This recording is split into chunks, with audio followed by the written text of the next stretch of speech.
ma mention asem free Darwin Nunez story no na two clubs and a Darwin Nunez Hila was Saudi ni Liverpool food in komo AC Milan Italy and Liverpool food in komo emo mu nyina express say omu interest say omu pese omu nya Darwin Nunez na before say ombe akwa ne Darwin Nunez ba akwa kasa no on pese omu die ni die edema Liverpool bobuku no so omu di kan aba Liverpool aso eye na omu ne Liverpool aba be kasa say Liverpool di tuma ansa na omu ne Darwin Nunez na kasa akwa kasa na enra AC Milan for eka che Liverpool for say omu mre kakra bi omu prepare omu official be diaba Liverpool for ehun say AC Milan for na nkasa no omu nya ready say omu di official bid beba so omu decide say Hilal for no bid no omu di aba no ombe accept it and me no ka say Liverpool for accept it El Hilal for e build the Saudi omu accept it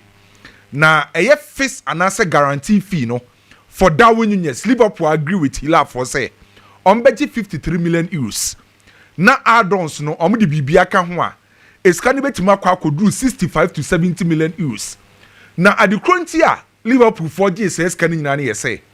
Hilal for the share contract nim say Darwin Nunez ne add-ons no eskakese na no ebeye easy add-ons de obetimi easily obetimi achieve et say goals number of games obebodi ama Hilal enti ka ho na Liverpool for G2 mu say se omohwe sa add-ons ne de obetimi agi amene wo ka say Liverpool for etimi accept sa bid no na omo proposal say omo twen Darwin Nunez Hilal for ne say ombeba Darwin Nunez 3 years contract deal 3 years no ombeba Darwin Nunez no every year bia no ombeba ni 21 million euros afibia na Hilal for ombeba Darwin Nunez sa 21 million euros no what the ba pounds are 18 million pounds on said Darwin Nunez e wo Liverpool no oje 7.3 million pounds a year e wo Liverpool Hilal for the 10.7 million pounds ana aka ni sika na oje ni Liverpool ni dada enti Hilal for ne be fa Darwin Nunez no eska na oje ni Liverpool 7.3 million pounds no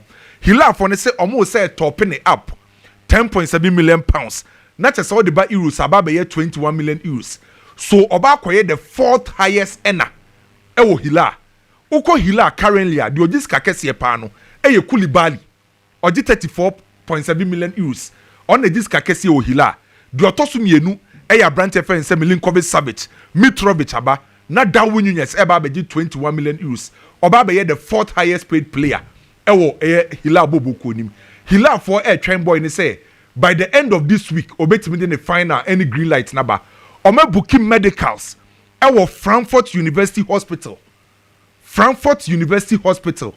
eho ana Hilal for ne booking medicals no enti sa hospital na ombe medicals ama Darwin Nunez na hwe no TV no so Frankfurt University Hospital omo twen say Darwin Nunez ebema the final green light na Hilal for ne wi assistance now club to club ne the Liverpool for giskana tum akasa Darwin Nunez ebeka yes on so agye ne personal terms na tum no mawie bibie enti ye twen de ba akwa akosi Harry Maguire ne Manchester nsensem no Manchester ko sign Harry Maguire 80 million pounds every Leicester City in 2019. Na Harry Maguire ba Manchester United no wa be fati team pa. Player ba kwa amanfo edi nani wo Manchester United Harry Maguire eka ho bi. O renew the contract January 2025 and o renew year be end 2026. Up to date yenye hu sa Manchester be man the contract renewal anasa on beton no. Na from the sources of Manchester United no yes 6 clubs ana omo monitor Abrante FN say Harry Maguire situation sa 6 clubs no Juventus Besiktas Galatasaray Olympique de Marseille Monaco ana Fenerbahce sa 6 clubs we obi a monitor Harry Maguire person otena Manchester United Manchester for ne boy ne agree a obetime renew by assistance now 6 clubs ana abase omo pe Harry Maguire ye hwe the Harry Maguire situation aba akodru enra me no di nkomo about Liverpool ne Magay say Liverpool for the first official offer ko ama Crystal Palace I reject Magay and then Liverpool said the second offer ko Crystal Palace as reject bi after enra Liverpool the first offer ko Crystal Palace say omo pe Magay Crystal Palace omo I reject sa bid no ene Liverpool sad another second offer koi. Crystal Palace are rejected. Baby a Crystal Palace ejina no mujina. Omo se magay no. Omo pe omo £50 million. Liverpool for so when say Abrante no contract be 2026. Crystal Palace for and normal communicate actually Liverpool for say omo better buone so mpokra na omo beji £47 million. E magay ho. So the second bid no Crystal Palace for rejected. Na kene na yebusa say edi enti na Liverpool for ehunu o magay mu achenche omo anope. Say yes Liverpool for say center back omo pe no omo pe a homegrown player and Magay a homegrown player into second bid no omo rejected. Nicholas Jackson Chelsea sensem no Chelsea ene Epic Jackson akasa enre numre Epic Jackson for ana represented Nicholas Jackson na di odi anim pa no ye friend no Ali Barat na Chelsea enre numre omo communicate chi Ali Barat no Chelsea for catch Ali Barat say eska kesi bia ba officially on beji say eska no ana Ali Barat any Epic Jackson for so catch Chelsea for say omo beton Nicholas Jackson na one omo pe a top clubber or compete at the highest level enye team bia no mpeso omo ton Nicholas Jackson e de command ana Chelsea for say omati ase na Chelsea so communicate to Ali Barat say Abrante ne friend say Nicholas Jackson omo be fa ne e free ASP no mutu ya £32 million enti omo de eska no mbeje free Nicholas Jackson ho no e wo say huge money ska e be so Chelsea ni na se loan bia beba na on be accept loan na age se sa team no e the obligation to buy enye option to buy so enra nwumre Chelsea a communicate akere Ali Barat say omo beton Abrante ne buy omo mpre omo ho age se offer ne so anase loan kra na ebeye obligation to buy Epic Jackson for so age atum say ombeto Nicholas Jackson so a e was say a top clubber or competing at the highest level ebereche eze ni Arsenal komo no ebereche eze aka che Crystal Palace for say before Sunday ayebebo community shield Crystal Palace ne Liverpool no e was say Crystal Palace for emani hu nanim ni future so for mene enkosi Sunday ebereche eze aka che Crystal Palace for say ansa na obeb keke ball e de atia Liverpool no opese ohu ni future se ombenya ton ne de akoma Arsenal se omunya nton no omma nanimu nte no omunkle on se already Arsenal for aka che ebereche eze se onfa pressure in Crystal Palace so because £67.5 million no omunya ready so betu aseska no so boy na communicate a Crystal Palace say enkosi Sunday before community shield no I also money hu ni future Liverpool for I agree deal with Hila for a year Abrante friend say a year Darwin Nunez no on say yedika catch us na AC Milan and Hila na pre AC Milan for at your ho say Hila for win this race no entiema AC Milan for the omo bid e Manchester United say and your mo kwa kubusa about Rasmus Højlund na AC Milan for the omo offer ne come Manchester United na offer no a loan with option to buy Manchester United for abo a offer ne rejects almost say Rasmus Højlund omo mfama AC Milan loan with option to buy eye nyoma mienu say AC Milan for ni Rasmus Højlund so a either so ba be fa ne permanent deal say anya permanent loan e was say obligation to buy so ene after say enra AC dey offer ne call Manchester no ene awie Manchester United a reject AC Milan offer for Rasmus Højlund Inter Milan check on Mason Greenwood e fiti say ofri Manchester United Eko PMU of Spain a performer ye esa ko PMU of France ewo Olympic du Marseille no ne performance ewo sro Cristiano Ronaldo ne El Nasa try so betimenya Mason Greenwood ene Inter Milan for so be rem den say omo pay Mason Greenwood from Olympic du Marseille the almost minimum of €60 million wa obedi beba no ombetima ton Mason Greenwood e the amount so Inter Milan the latest team wako for Abrante friend say Mason Greenwood for Inter Milan. Na Raul Asensio center back the Real Madrid bobuku no. Raul Asensio Saudi clubs naba. Turkish clubs naba. So Saudi for no any Turkey for no buy no. And de offer akwa Real Madrid so mo center back Raul Asensio. Raul Asensio akache Real Madrid for say oni baby akọ o GDA say obetima be establish ne ho as a top center back e wo Real Madrid bobo konim na watimi perform at the highest level to say die Sergio Ramos mababe no no wogidie se enche bia no Rudiger Militao David Alaba ebe free sinim e Real Madrid na so mu free sinim a ono Raul Asensio eba be take over e Real Madrid enti offer na free Saudi offer na free Turkey aba no Raul Asensio a reject e Real Madrid Chelsea aka kire Faustino Simons ana ye the right hand man edema Xavi Simons ono ana sa ye ni nua bema ni deals ni bebre na no eye ni nua no ana ekoye sa deals no Chelsea aka kire Faustino Simons say by 17th of August e was omu deal no by 17th of August ombebo omu game against Crystal Palace Chelsea a communicate kire Faustino Simons say e was omu deal no omo try the was omu ye bia say omo ne Leipzig for ebewie enu aken me catch or say tenchina chin Leipzig for anti-Asia ama Chelsea options ni bi no eye Morgan Rogers ene another option na abato Chelsea bo enim no eye Fermin Lopez edin asa bebiem de Chelsea pa attacking midfielder obi akopa mani ho a obetima ba be hye ho a Chelsea for mpre player Chelsea ni na kasa akọ anim waje bibia tum eye Xavi Simons Leipzig for enye ready so mbete bon dia ma Chelsea enti eba saa na Chelsea for nim se ombetime nya Xavi Simons but wasa omohwe alternative in case sa deal ni collapse a enti omo decided say Morgan Rogers and now say Fermin Lopez another option na aba na yese Chelsea for transfer committee no kwatena simpokra no omo so omo hu ni say Fermin Lopez ne bon impokra wo form sa 60 million euros no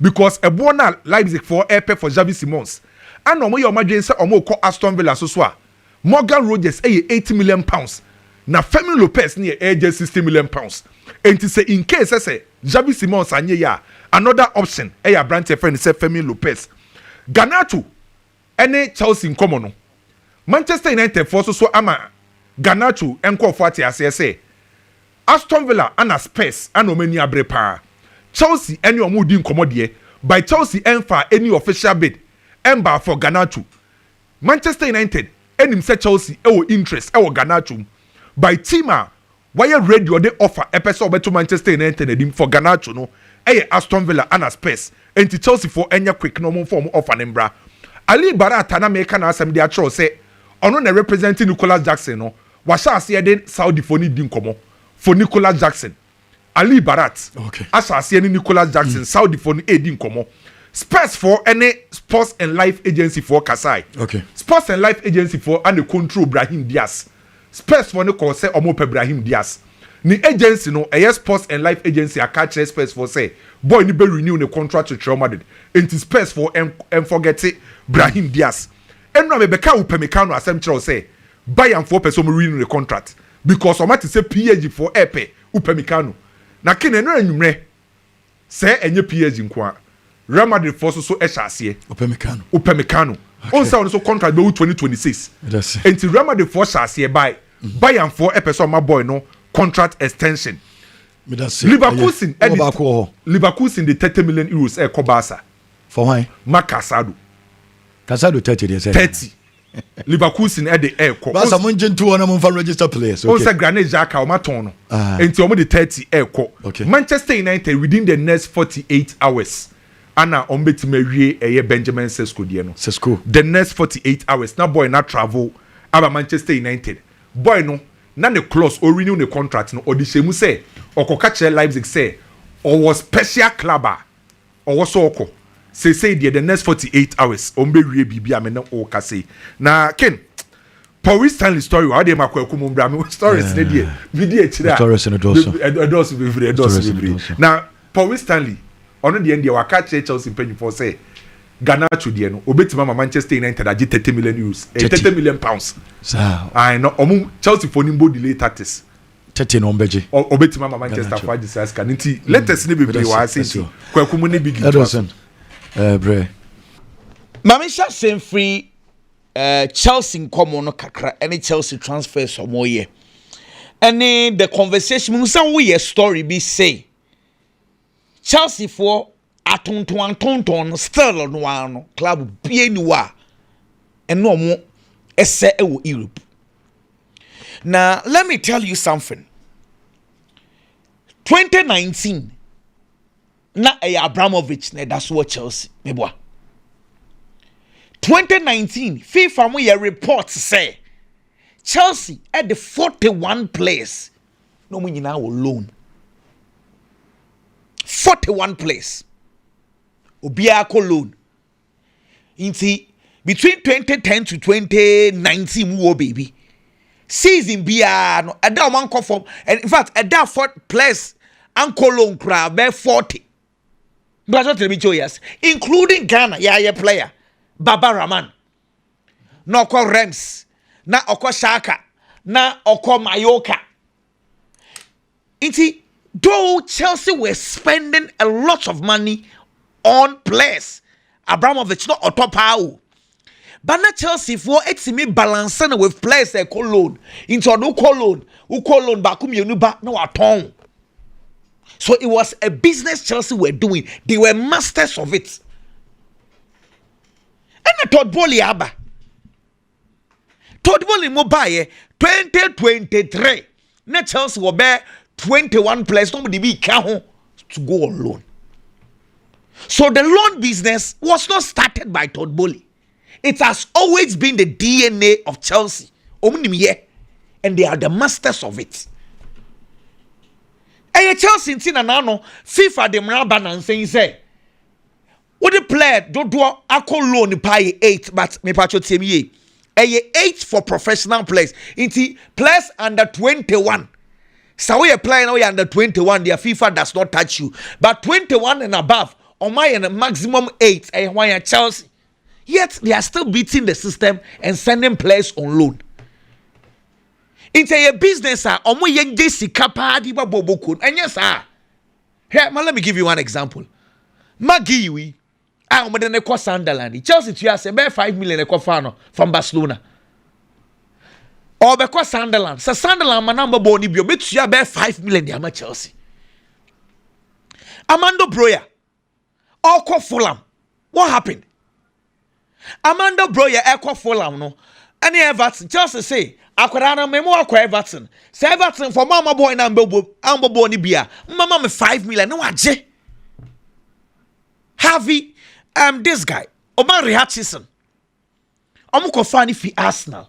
Kintio akwara wa Arsenal. Chelsea ko fa no bae omanu ko loan. Aim straight for Ayrton no Chelsea nya 22 million pounds. Make then and show about business Chelsea are doing about loan in some. In any case, here Amanda Broya, 1.5 years in the king on share goal. Striker, about 1.5 Jesus Christ. And I know about half season of Fulham. About 8 games, 1 share goal. And I call Everton about 11 games on share goal. 1.5 seasons in year, Aquani share goal. On say Chelsea at turn now they are Burnley. Obi a 1.5 season ago. Chelsea do 20 million pounds. What's it? One year. Here, Aquano will lose form. It is not a series, but Charlie 1.5 year striker win teams ago. Chelsea are managing to sell him 20 million pounds. So the business Chelsea are doing it, master, you cannot. You simply cannot. It's started our Abramovich and the women so air twaso. Well, you're moving on. Yeah, season. Normally, what you do, I say you do team analysis. No, I the post-mortem of what happened in the season, and then you be improve team, you know.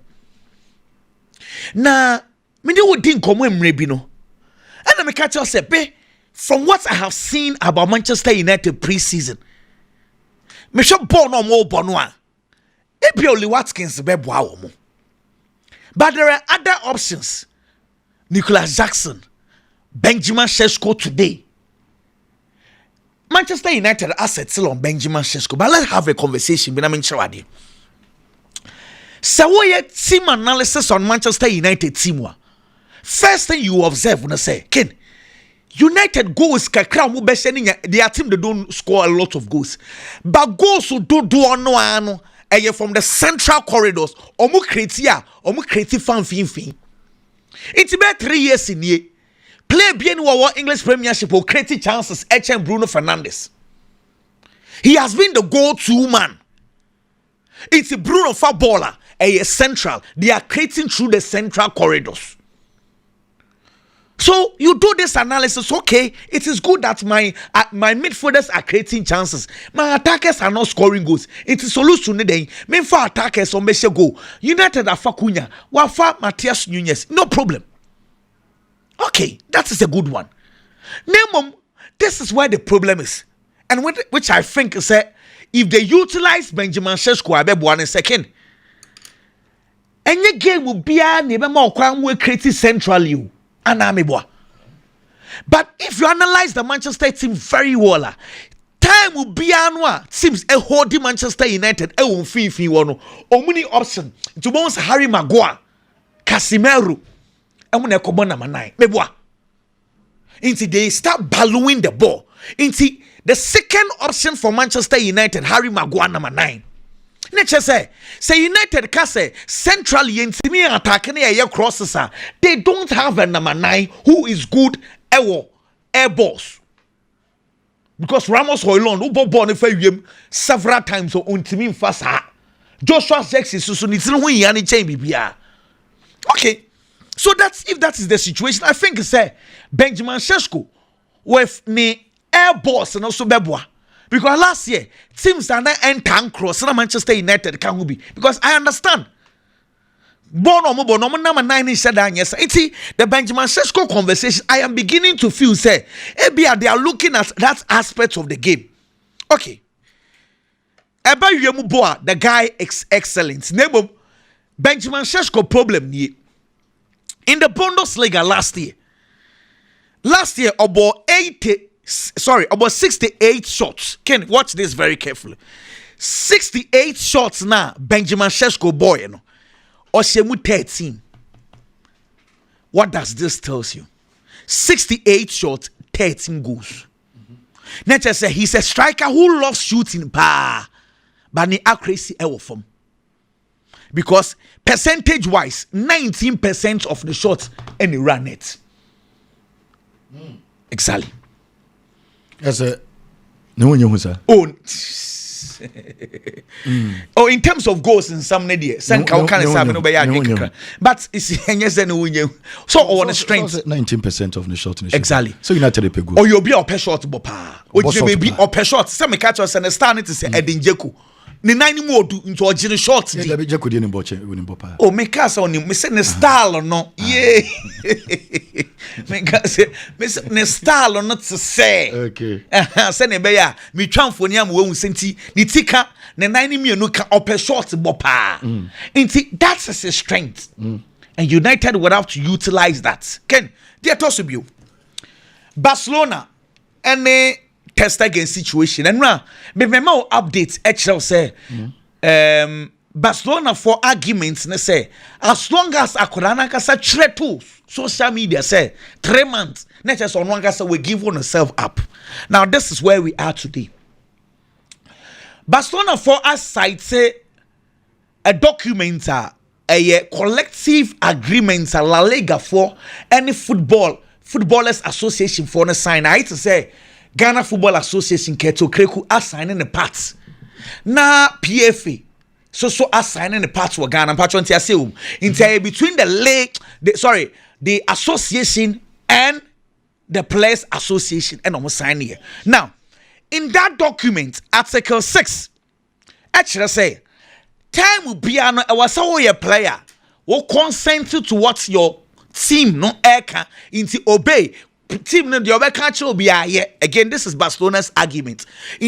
Barcelona are citing Article 6 to say player Bia should collaborate with the team in terms of information.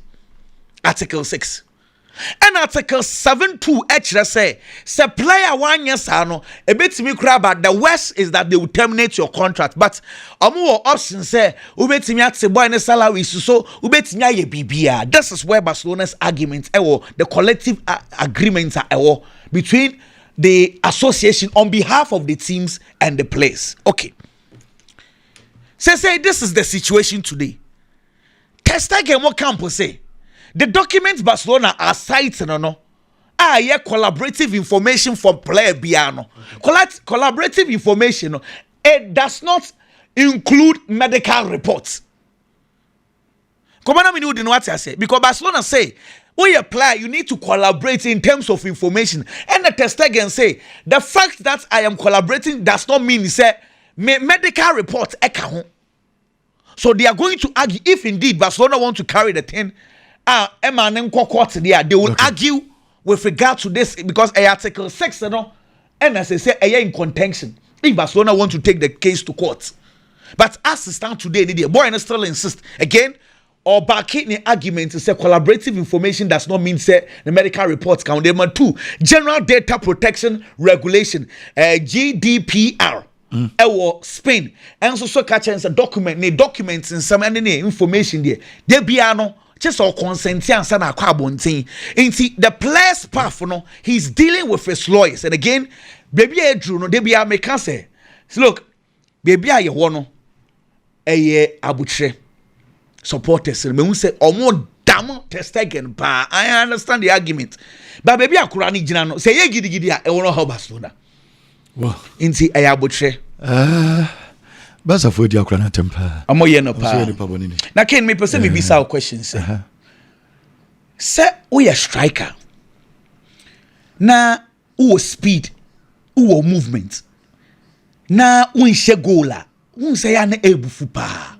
Because normally it is acceptable say ebi o who nim goal ni she ba who nim speeder. We understand you because me can dey so with regard to say there are lots of players who have qualities of a striker. Yet they are wasteful. Timo Werner. Timo Werner. Raheem Sterling. Adia mentia said than say that one yes, our height, our speed, our movement, our positioning. Adia Paco. Goshe. But our Uruguay, the stars in your bad war national team. So check Uruguay national team. I understand. Starting in your bad war. So King. Okay. Such players, no. That's because play or be na go no. Go number. But my big imra, biggie. Ken. Boko die. Nyame adom bibia e boko Ken. Na die o sire nkwa yeko. Mato papa bako. Oh, Ken enoka no. Okay, good. Kunya, Mbuemo, Sesko. Anu esio. We say timidi top 4. Akase befa. Seto di obeto na akase befa. Kenam Stegen ne Barcelona. Mpenifo si wiase no yo ho agema bebrebe to da ya na yakugyawo. Obia sama obia kan wom. But I feel say Stegen feels that there is nothing to hide in this whole situation. Bibia no one ma wudi sia Ken I didn't know who provide a medical report. Na Barcelona for medical report nenko. Na en clarify say I am 3 months na obedi.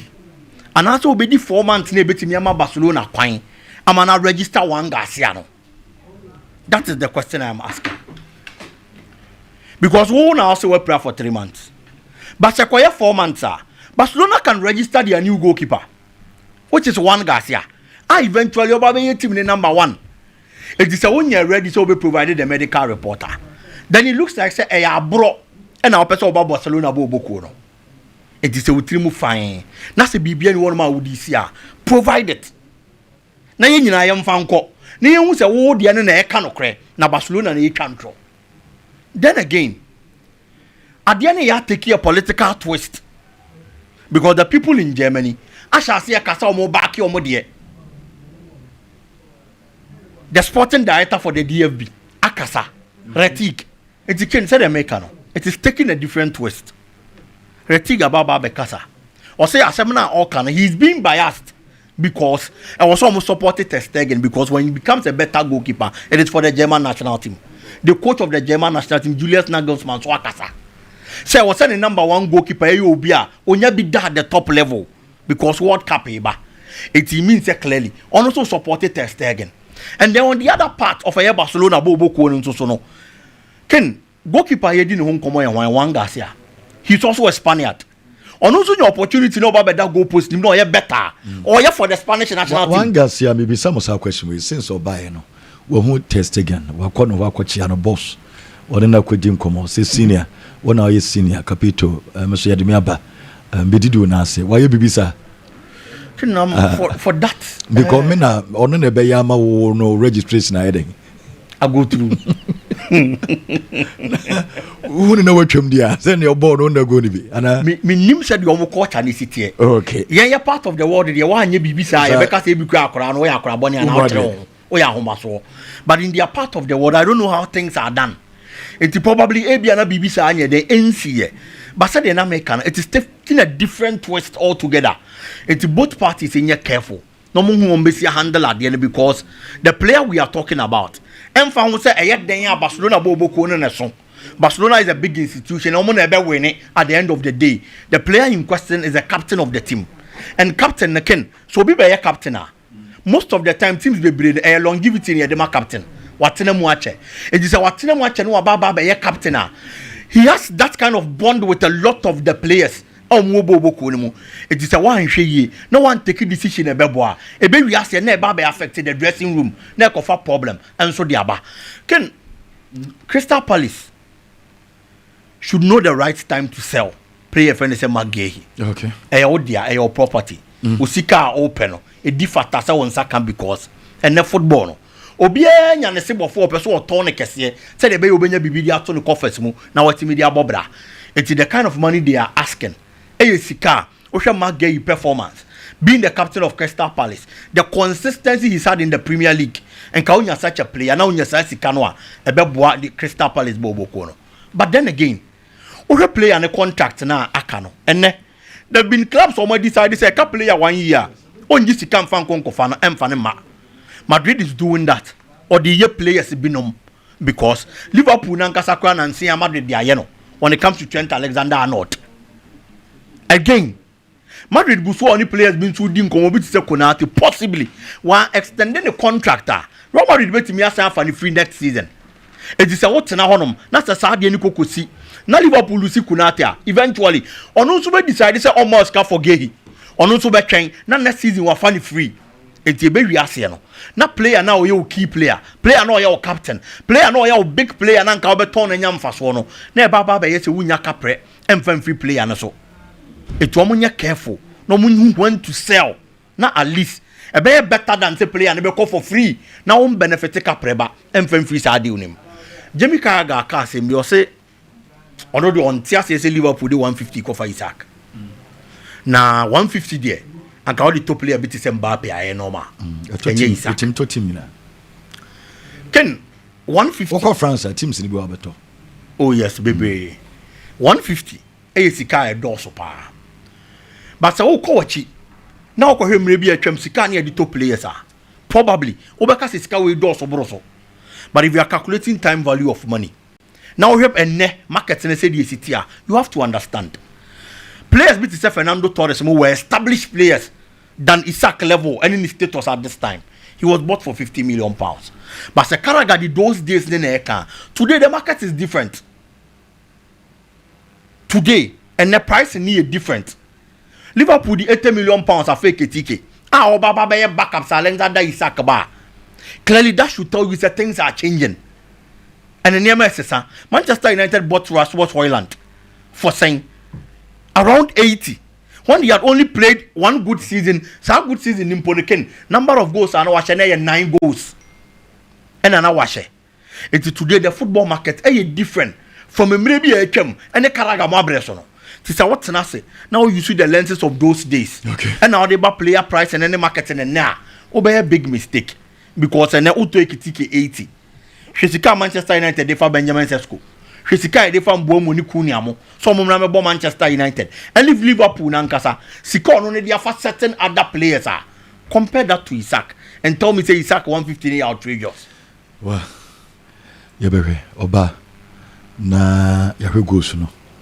The touch na yebere. Na na kamba obi a yebere se city. And I know KTKJ ba kwa the cool no so hu dey see. Oh, pre-season.